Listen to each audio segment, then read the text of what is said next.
Hello friends, very good morning. हम लोग फिर से नेक्स्ट डे में हमारा बात हो चुका था इन कंडीशनों पर। हमने दिखा दिया था आपको कि फाई आर की वैल्यू किसके बराबर आ रही है, फाई एम के बराबर आ रही है। चलिए अब हम बात करते हैं कि जो हमारी आइडेंटिकल बैलेंस वाइंडिंग है, आइडेंटिकल बैलेंस वाइंडिंग के लिए आपका हो क्या रहा है, कंडीशन क्या है आइडेंटिकल बैलेंस वाइंडिंग के लिए, उसका एक्सिस कहां वर्क कर रहा है, उसके अंदर जो मैग्नीट्यूड है वो मैग्नीट्यूड किस डायरेक्शन में है, उसके अंदर आपका जो डायरेक्शन ऑफ करंट है वो डायरेक्शन ऑफ करंट किस डायरेक्शन में, इन सब के बारे में हम चलिए अब बात करते हैं। ठीक, तो यहां ध्यान दीजिएगा, ये क्या है आपका डॉट है और ये क्या है आपका क्रॉस है। यहां से आपका कंडक्टर आउट हो रहा है तो यहां कंडक्टर क्या होगा, इन करेगा। यहां से कंडक्टर बाहर निकलेगा तो यहां से कंडक्टर क्या होगा, अंदर प्रवेश करेगा। फिर यहीं से क्या होगा, घूम करके फिर यहां से बाहर निकलेगा, फिर यहां से अंदर, फिर बाहर, फिर अंदर, इस तरह से होगा। और सेम कंडीशन इस फाई बी और के लिए होगा, बिल्कुल होगा। तो चलिए हम निकालते हैं आपका कंडक्टर के अंदर डायरेक्शन ऑफ करंट और डायरेक्शन ऑफ मैग्नेटिक फील्ड। तो आप जानते हैं कि जो हमारा डॉट होता है, डॉट के लिए कौन सा रूल लागू होता है, तो आप पढ़े होंगे लेफ्ट हैंड रूल, स्क्रू का rule, left hand screw rule. तो ये हमारा लेफ्ट हैंड है, हम लेफ्ट हैंड स्क्रू रूल में क्या लागू करते हैं, यही अंगूठा होता है और उंगलियां होती हैं। तो अगर हम इसके ऊपर अप्लाई करते हैं तो ये हमारा क्या हो गया, अंगूठा हो गया, ये करंट के डायरेक्शन को शो करता है और ये किसको शो करता है भाई, मैग्नेटिक फील्ड को शो करता है। ये हमारा करंट का डायरेक्शन हो गया, तो ये हमारा क्या शो करता है, मैग्नेटिक फील्ड को शो करता है, ये उंगलियां। तो यहां पर अगर हम इसके ऊपर लागू करते हैं तो ये किस डायरेक्शन में जा रहा है आपका, अगर हम इसके ऊपर लागू कर रहे हैं लेफ्ट हैंड रूल तो ये किस डायरेक्शन में जा रहा है, एंटी क्लॉकवाइज जा रहा है।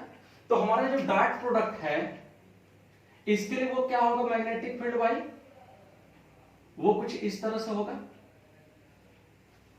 ना। तो ये हमारा डॉट के लिए हो गया। दूसरा क्या है, क्रॉस के लिए। क्रॉस के लिए हम लोग कौन सा रूल लगाते हैं, तो क्रॉस के लिए हम लोग रूल लगाते हैं राइट हैंड का, राइट हैंड स्क्रू रूल। तो जब राइट हैंड स्क्रू रूल लगाएंगे तो यहां पर राइट हैंड स्क्रू रूल लगेगा। ये किस डायरेक्शन में जाएगा भाई, तो ये करंट कहां है, अंदर की ओर शो कर रहा है, और ये हमारा कहां है भाई, एंड क्लॉकवाइज है, क्लॉकवाइज डायरेक्शन में। तो ये हमारा क्या हो जाएगा, क्रॉस। ये किस डायरेक्शन में होगा भाई, क्लॉकवाइज होगा। अब देख रहे होंगे दोनों का मैग्नीट्यूड कहां शो कर रहा है, दोनों का एक ही डायरेक्शन में वर्क कर रहा है, इसका भी सेम डायरेक्शन, इसका भी सेम डायरेक्शन। तो जो हमारा मिलेगा एक्सिस मिलेगा, कॉइल का एक्सिस वो किस डायरेक्शन में होगा, ये हमारा होगा फाई ए, होगा कि नहीं भाई। ये हमारा ऊपर है और ये हमारा कहां है, नीचे है। तो हमारा मैग्नीट्यूड फाई ए का एक्सिस कहां होगा, तो फाई ए की एक्सिस कहां होगी, ये होगी हमारी, होगी। क्लियर है, हम इसको समझा रहे हैं आपको, ये वाला जो हमने बनाया ये कैसे बनाया उस चीज को हम समझने जा रहे हैं कि हमारा कैसे ये वैल्यू निकल के आती, कैसे हम ये ग्राफिकल कैसे हम एनालिटिक मेथड के लिए यह आपका परिणामी फ्लक्स जो निकालते हैं उसमें कैसे कह देते हैं कि ये हमारा फाई है और कैसे कह देते हैं ये हमारा फाई बी है। उसी को हम आपको बता रहे हैं यहाँ पे कि किस बेसिस से हम कह रहे हैं कि हमारा फाई है और ये हमारा फाई बी है। तो ऊपर हमारा ये था ए, तो ऊपर हम ले लिए अपना ए। हमारा नीचे क्या था कॉइल, नीचे हमारा कॉइल था ए डैश, तो नीचे हमने कॉइल ले लिया कौन सा, ए डैश, हमने ले लिया यहाँ पे ए डैश। और दोनों का हमने मैग्नीट्यूड निकाल दिया। दोनों का जब मैग्नीट्यूड निकाला तो इसका भी हमने दिखाया कि ये क्या है, एंटी क्लॉकवाइज, इसको हमने दिखाया क्लॉकवाइज। दोनों का मैग्नीट्यूड सेम डायरेक्शन में, दोनों का मैग्नीट्यूड सेम डायरेक्शन में।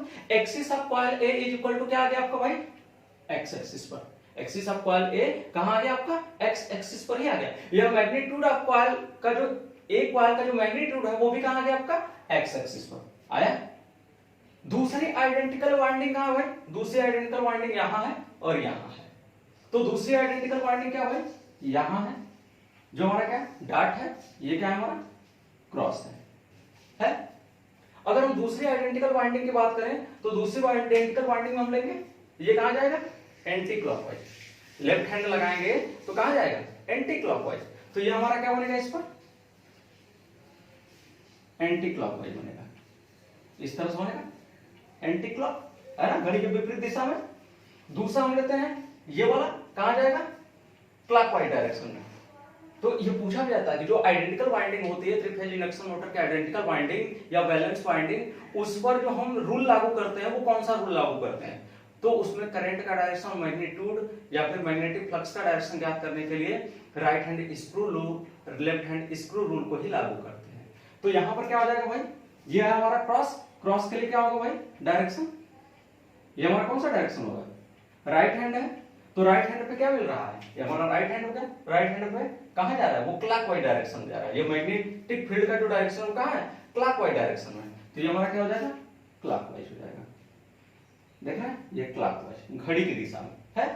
दोनों का मैग्नीट्यूड कहां कार्य कर रहा है, नीचे कार्य कर रहा है, दिखाई दे रहा होगा, दोनों का मैग्नीट्यूड जो वर्क कर रहा है आपका वो कहां, इसका भी मैग्नीट्यूड नीचे, इसका भी मैग्नीट्यूड नीचे है, तो दोनों का मैग्नीट्यूड जो अपेंडिक्स कर रहा है वो कहां आ रहा है भाई, नीचे की तरफ आ रहा है। तो अगर हम दोनों को मिलाएं तो हमारी वैल्यू क्या होगी, कुछ इस तरह की बनेगी फाई ए और कुछ इस तरह से बनेगी फाई बी।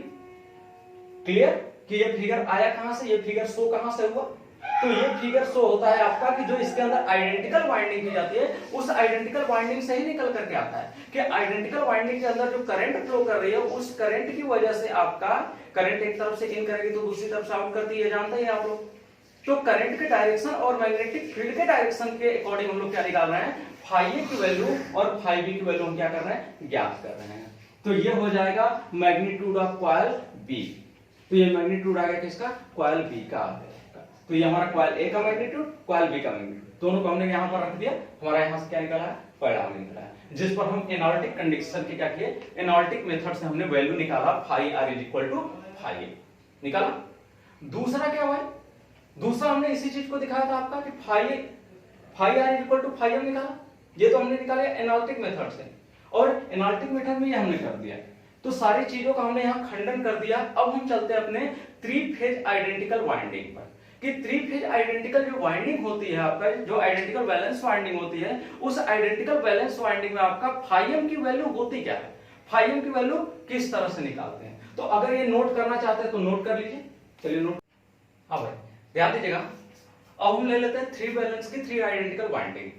ये हमारा थ्री फेज इंडक्शन मोटर का फिगर है, थ्री फेज इंडक्शन मोटर में थ्री फेज की वाइंडिंग की गई है, थ्री फेज आइडेंटिकल वाइंडिंग, हमारा ए बी और सी तीन फेज हो गया, हमारा तीन फेज की वाइंडिंग। एक तरफ से हमारा क्या हो रहा है, आउट हो रहा है, तो दूसरी तरफ से हमारा क्या करेगा, इन करेगा, यहां से आउट होगा तो यहां से क्या करेगा, इन करेगा, यहां से आउट होगा तो यहां से क्या करेगा, इन करेगा, यानी ये तीन फेज की आपकी जो है वो आइडेंटिकल वाइंडिंग की गई है। तो चलिए हम इसका निकालते हैं मैग्नेटिक प्रोडक्ट, मैग्नेटिक फ्लक्स का डायरेक्शन, करंट का डायरेक्शन, और उसके बाद जो इसका हम फेजर आरेख बनाते हैं, फेजर आरेख किस डायरेक्शन में होगा। तो यहां पर हमारा क्या है, ये हमारा ए पॉइंट है और ये हमारा क्या है, बी पॉइंट है। अगर हम इसके ऊपर क्या करते, सॉरी ये हमारा ए पॉइंट है, ये ए डैश पॉइंट है, हम इसके ऊपर लागू करते हैं लेफ्ट हैंड का rule, left hand screw rule. तो लेफ्ट हैंड स्क्रू रूल में क्या होगा भाई, हमारा मैग्नेटिक फील्ड की जो प्रॉपर्टी है वो कहां जाएगी, एंटी क्लॉकवाइज, करंट कहां है, इन है आपका, अंदर की ओर है, तो ये हमारा क्या है, ये हमारा ए हो गया डॉट, हमारा क्या हो जाएगा भाई, एंटी क्लॉकवाइज है, तो यहां क्या हो गया, एंटी क्लॉकवाइज हो गया, ये एंटी क्लॉकवाइज होगा। दूसरा हम लेते हैं कहां, इसके लिए, इसमें क्या हमारा क्लॉकवाइज है, तो क्लॉकवाइज में क्या है, हमारा मैग्नेटिक फील्ड हो गया, हमारा ये क्या हो गया, करंट का डायरेक्शन हो गया, तो अंगूठा हमेशा करंट के डायरेक्शन को और उंगलियां हमारी जो है वो मैग्नेटिक फील्ड के डायरेक्शन को शो करती हैं। तो ये हमारा क्या हो जाएगा भाई, ये हमारा हो जाएगा कुछ इस तरह से, ये हमारा ए क्वाइल है, ये हमारा क्वाइल ए डैश है। तो यहाँ क्या होगा भाई, जब हमारा ये बनेगा आपका, तो ये कहां होगा आपका, इस तरह से होगा। तो अब दोनों मैग्नीट्यूड देख रहे होंगे, दोनों मैग्नीट्यूड किस डायरेक्शन में वर्क कर रहे हैं, इस डायरेक्शन में, तो ये हमारा क्या है, फाई होगा। तो ये हमारा कहां डायरेक्शन में जा रहा है, एक्स एक्सिस के डायरेक्शन में जा रहा है। जो कॉइल ऑफ ए है, कॉइल ऑफ ए का जो मैग्नेटिक फील्ड फाई ए का डायरेक्शन है वो कहां है, एक्स एक्सिस के ही डायरेक्शन में। तो क्या हम यहां पर इस तरह से दिखा सकते हैं कि ये हमारा क्या भाई, फाई ए है, दिखा सकते हैं, बिल्कुल दिखा सकते हैं। दूसरा निकालते हैं वो हम क्या, आपका क्या, B coil B, coil B, coil B कहां है भाई, क्वाइल बी हमारा यहां पर है, यानी इस तरह से हमारा क्वाइल बी है, ये क्वाइल बी है, ये क्वाइल बी है, ठीक, क्वाइल बी हो गया। और ये क्या है, इसके ठीक विपरीत में हमारा कौन है, क्वाइल बी डैश है, तो ये हमारा क्वाइल बी डैश हो गया, इसके ठीक विपरीत में ये हो गया, ये बी हो गया हमारा, और ये हमारा क्या हो गया, बी डैश हो गया, बी डैश हो गया। इसका डायरेक्शन क्या होगा भाई, ये है, ये हमारा एंटी क्लॉकवाइज होगा, तो ये हमारा डायरेक्शन क्या होगा, एंटी क्लॉकवाइज, कुछ इस तरह से, ये एंटी क्लॉकवाइज। दूसरा क्या भाई, हमारा क्लॉकवाइज है, तो ये हमारा क्या होगा, क्लॉकवाइज डायरेक्शन हो गया कुछ इस तरह से। दोनों का मैग्नीट्यूड कहाँ है, कॉइल ऑफ बी का मैग्नीट्यूड, अगर कॉइल ऑफ बी का मैग्नीट्यूड देखेंगे तो दोनों कॉइल ऑफ बी का मैग्नीट्यूड क्या है आपका, वो इस डायरेक्शन में, यानी ये हमारा कॉइल ऑफ बी का मैग्नीट्यूड हो जाएगा कि मैग्नेटिक फील्ड का जो कॉइल ऑफ बी का डायरेक्शन है वो कहाँ है आपका, वो इस तरह से है। तो क्या यहाँ पर हम ले सकते हैं कॉइल ऑफ बी का डायरेक्शन, यहाँ पर हम लेंगे ना कॉइल ऑफ बी का डायरेक्शन, कॉइल ऑफ बी का डायरेक्शन जाएगा कहाँ भाई, तो ये हमारा कुछ इस तरह से जाएगा कॉइल ऑफ बी का डायरेक्शन। यानी अगर ये रेखा इन दोनों को मिला रही है तो इससे क्या है, एक तरह से लंबवत है, दिखाई दे रहा है, तो हमने ये ले लिया इसको इस तरह से। तो ये हमारा जो आ जाएगा मैग्नीट्यूड किसका आएगा भाई, कॉइल ऑफ बी का आएगा, फाई बी होगा। तो ये हो गया हमारा फाई बी, तो ये आ जाएगा फाई बी का। अगर हम लेते हैं इसी तरह से फाई सी का अपने, तो फाई सी का हमारा, ये हमारा फाई सी है, तो ये हमारा फाई सी की वैल्यू क्या है, ये कुछ इस तरह से है, यानी ये हमारा, ये हम आपको निकाल करके इसलिए बेटा बता रहे हैं ना कि जो आप पहले पढ़ते थे फेजर आरेख, कौन सा आप लोग पढ़ते थे फेजर आरेख, star connection delta connection first year में, उसके बाद आप पढ़े होंगे कहां पर, उसके बाद आप ट्रांसफार्मर में भी 3 फेज कनेक्शन पढ़े होंगे, तो वहां पर आपको पर्टिकुलर पता नहीं होगा कि ये जो हमारा निकल के आ रही है वैल्यू, ये जो हम इस तरह से ग्राफ बना देते हैं, इस तरह से कहते हैं कि ये हमारा ए हो गया, इस तरह से कहते हैं ये हमारा, जैसे कहते हैं ना फाई ए, ये हमारा कह देते हैं फाई बी, ये हमारा कह देते हैं फाई सी। तो इसका प्रोडक्शन है कहां से, ये प्रोडक्ट आया कहां से, ये आपका प्रोड्यूस कहां से हुआ है, ये चीज क्लियर नहीं हो पाती, वो हम क्लियर आपको यहां से कर रहे हैं कि वो प्रोड्यूस कहां से होता है आपका। तो ये हमारा हो गया क्या डेट, और ये क्या हो गया क्रॉस, डॉट क्रॉस होगा। हम इसमें फिर लेंगे तो ये क्या होगा हमारा एंटी क्लॉकवाइज होगा, तो हम ले लिए एंटी क्लॉकवाइज डायरेक्शन, ये हमारा क्या होगा एंटी क्लॉकवाइज। इसमें क्या होगा भाई हमारा क्लॉकवाइज होगा, तो इसमें क्या हो जाएगा हमारा क्लॉकवाइज हो जाएगा, तो ये हमारा क्लॉकवाइज हो गया। दोनों का मैग्नीट्यूड क्या है भाई, वो इस डायरेक्शन में वर्क कर रहा है, तो दोनों का मैग्नीट्यूड आपका कहां वर्क कर रहा है, वो इस डायरेक्शन में वर्क कर रहा है, तो ये हमारा क्या होगा फाई सी। तो कॉइल ऑफ सी का कहां आपका वर्क कर रहा है, इस तरह से वर्क कर रहा है फाई सी, तो ये हमारा क्या हो जाएगा फाई सी, फाई सी। देख रहे होंगे ये हमारा कॉइल क्या है, ये हमारा कॉइल सी है इस तरह से, तो इसके क्या है परपेंडिकुलर है। अब ये हमारा फाई ए से फाई बी और फाई सी के बीच में कितना फेज एंगल होगा, तो ये हमारा इनके बीच में जो बनेगा वो कुछ इस तरह से बनेगा, जैसे ये ना फाई हो गया हमारा, यहाँ फाई हो गया, ये हमारा इससे 120 अंश पे क्या होगा फाई बी, और इससे 120 अंश पे क्या होगा फाई सी, तो ये हमारा तीनों क्या हो गए 120 120 और 120 हुआ।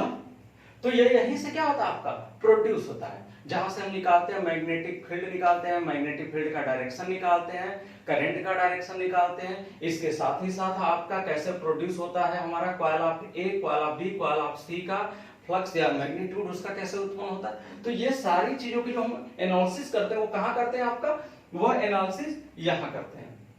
अब जो हमारी 3 फेज की वाइंडिंग है, जो 3 फेज की बैलेंस वाइंडिंग है, उस बैलेंस वाइंडिंग का हम क्या निकालेंगे एनालिटिक मेथड और ग्राफिकल मेथड। और भी मेथड होते हैं, जैसे आपका बल पर लगा करके निकालते हैं, इस पर हम एफ रख सकते हैं, इस पर एफ बी रख सकते हैं, इस पर एफ सी रख सकते हैं, क्योंकि जो हमारा बीच का कॉइल होगा, जो हमारा कंडक्टर होगा जिसके ऊपर बल कार्य करेगा, जो हमारा रोटर है, तो रोटर के ऊपर बल कार्य करता है, तो रोटर पर जब बल कार्य करता है तो एफ ए, एफ बी और एफ सी बल कार्य करता है, तो उसका हम लोग वैल्यू निकालते हैं। तो एफ ए और एफ बी और एफ सी से भी रोटर की वैल्यू का कैलकुलेशन कर सकते हैं, लेकिन ये एफ ए और एफ बी और एफ सी जो वैल्यू निकाली जाती है वो आपके लिए नहीं है, वो आपके किसके लिए ए जो है, या फिर आपके बीटेक के स्टूडेंट या फिर एमटेक के स्टूडेंट, उनके लिए वो वैल्यू होती है। आप डिप्लोमा के स्टूडेंट है, आपके लिए इतना हायर लेवल का सोचने की जरूरत नहीं। हम हालांकि सभी को पढ़ाते हैं इसलिए हम इस बारे में जानते हैं, इसलिए हम आपको बता रहे हैं कि आपके लिए सिर्फ कौन सा जरूरी है, आपके लिए एनालिटिक मेथड और ग्राफिकल मेथड ही सिर्फ जरूरी है, यही दोनों आपको पढ़ना है। और इसमें भी आपको बहुत सिंपल रूप से आपका एनालिटिक मेथड आपको बता दिया जाता है, जो आपके सिलेबस में है उस सिलेबस में बहुत ही साधारण या सिंपल रूप में आपका एनालिटिक मेथड को बता दिया जाता है। ग्राफिकल मेथड वो भी नहीं बताया जाता है, उसको छोड़ दिया जाता है। तो पहले आप इतना क्या करिए नोट कर लीजिए, चलिए नोट करिए।